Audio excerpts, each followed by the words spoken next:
Vous avez donc réalisé votre chromatographie sur couche mince et avez obtenu un chromatogramme qui doit être sensiblement comparable à celui que je peux vous présenter maintenant. C'est-à-dire que pour le dépôt vert foncé, vous avez obtenu une série de 2 taches.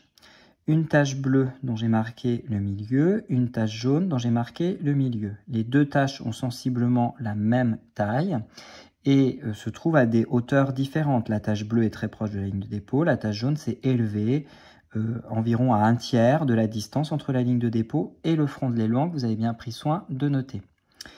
Vous pouvez constater que pour le vert clair, vous obtenez également une série de 2 taches, mais cette fois-ci, si la tache bleue est restée proche de la ligne de dépôt, sa taille est beaucoup plus petite. Et la tache jaune a une taille beaucoup plus grande et elle aussi s'est arrêtée à peu près au tiers entre la ligne de dépôt et le front de l'élan.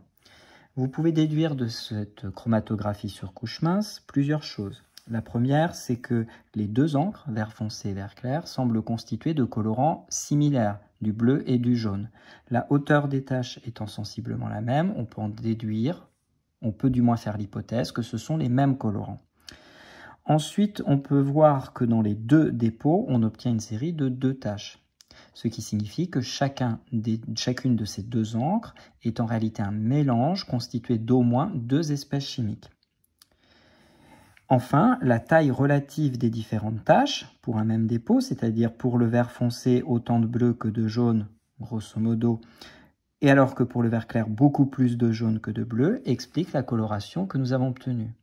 Vous savez qu'un mélange de bleu et de jaune forme du vert en art plastique, et que pour avoir un vert plus clair, il faut mettre plus de jaune que de bleu, et pour avoir un vert plus foncé, il faut mettre plus de bleu que de jaune, exactement ce que l'on retrouve sur cette chromatographie sur couche mince.